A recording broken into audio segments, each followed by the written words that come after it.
Auzubillahiminash-shaytanir-rajim. Bismillahir-rahmanir-rahim.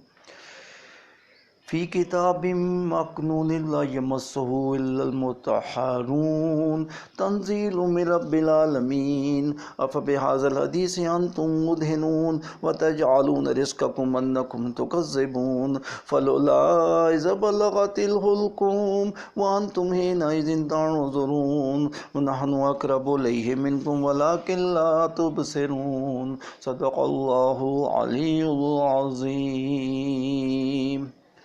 So lecture number 30 for 10th class, and we are studying the three layers. We discussed three layers: outermost layer, middle layer, inner layer. Retina we discussed that retina is much significant.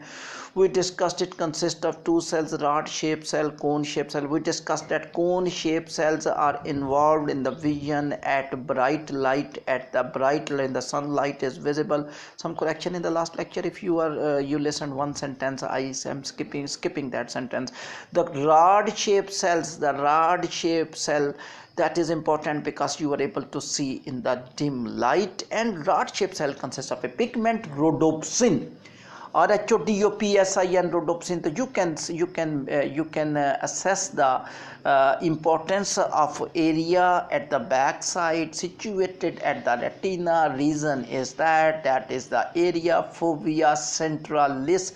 In your book fovea is written, you will consider fovea, FOVEA, and that area is so important. Fovea is so important. It consists of two significant parts: the rod shaped cells, the cone shaped cells, and those areas, those cells will capture the image, and that will convert the pigment, that will create the nerve impulse. Actually the rod shaped cell, cone shaped cells will create the nerve impulse. How the rod shaped cells will create the nerve impulse? They will create the nerve impulse by breaking the rhodopsin. By creating the rhodopsin, the rhodopsin will break down. And nerve impulse mean message will be created, and it will carry through the which part of the neuron? First of all, through the dendrites. First part of the neuron is a dendrite, and then goes to the cell body, and then go to the axon. So what is the pathway of the nerve impulse? It will go from the dendrite to the cell body, from the cell body to the axon, then goes to the cavity. What is the name of the cavity between the neurons?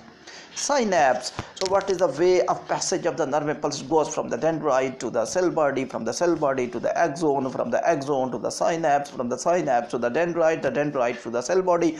And that nerve impulse will be carried by a specific cranial nerve which is moving from the eye to the brain. That is called the optic nerve, and the optic nerve will carry message from the eye to the brain, and the brain will interpret the message at the back part of forebrain, at the back part of cerebral hemisphere. And the name of that part you know already. We are naming so many times this structure: occipital lobe, OCCIPITAL, occipital lobe.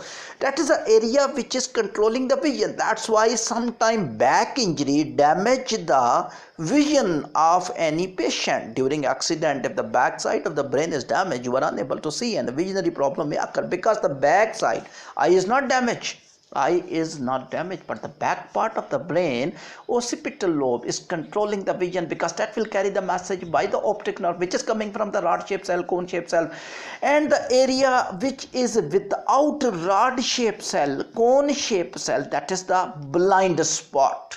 Name a much important name, the blind spot. And blind spot, the students, you know, that is without rod shaped cell, cone shaped cell, that will carry the message by the optic nerve to the brain, occipital lobe. I am coming to now opening pupil, where that is situated in the choroid layer. You know that is just closer in front of biconvex lens,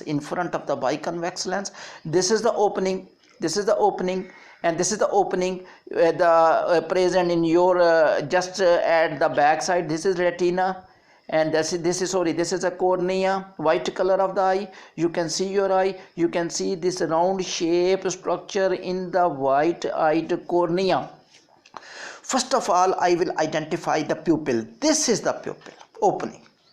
If you want to see inside the structure of eye, the eye just like an eyeball, and here this is the This is the pupil opening. As I told you earlier as well, that this pupil will allow the light rays to pass into biconvex lens, and from the biconvex lens it goes to the rod-shaped cell, cone-shaped cells at the back side of retina, which will generate the image by breaking rhodopsin and iodopsin, because iodopsin is the pigment in the cone-shaped cell and the rhodopsin is the pigment which is present in the rod-shaped cells. So what will happen to the iris? What is the iris? The muscles which control the opening of the pupil. Yes, this is the point, that two things are being changed during the vision. Now you have to note these two important points. I will continue this discussion in the future lectures as well.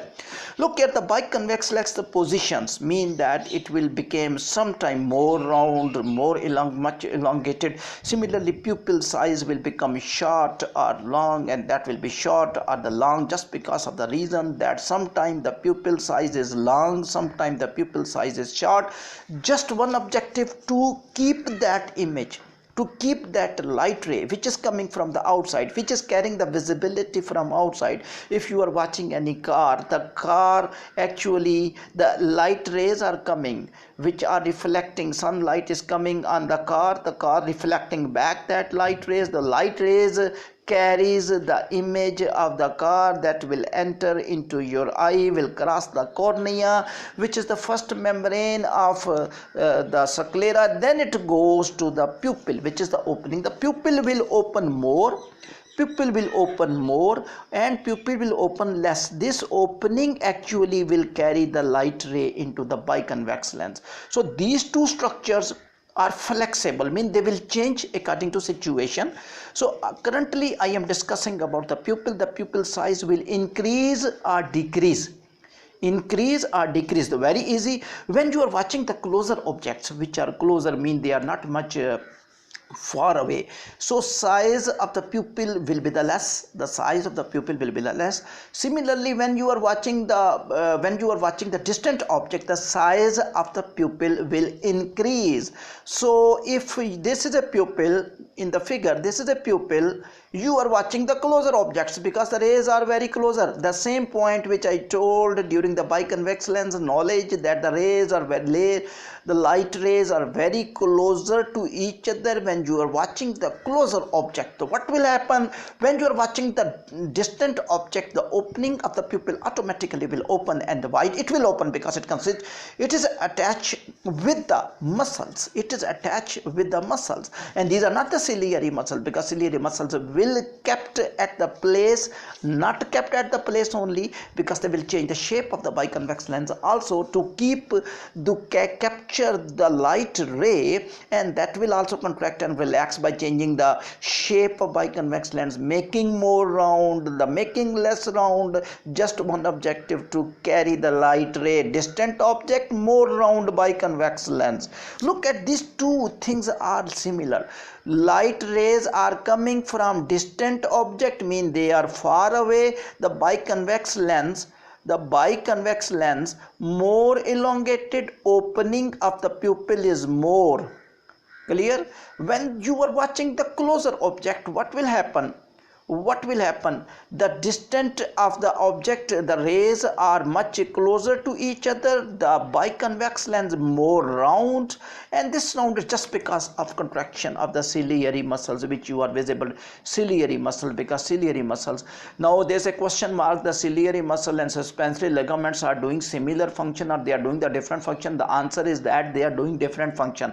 I will differentiate between the function of these two structures separately. The ciliary muscles contract, relax, and they will make the biconvex lens more round or more elongated, or more convex or less convex, just to capture the light ray which is coming from the outside. And suspensory ligament, just connective tissue, just a screw, if you can use your normal daily life, the screw which is just attaching the biconvex lens at its own place. So this was lecture number 30. I will come with the lecture number 31, and we will continue these informations. Thank you very much.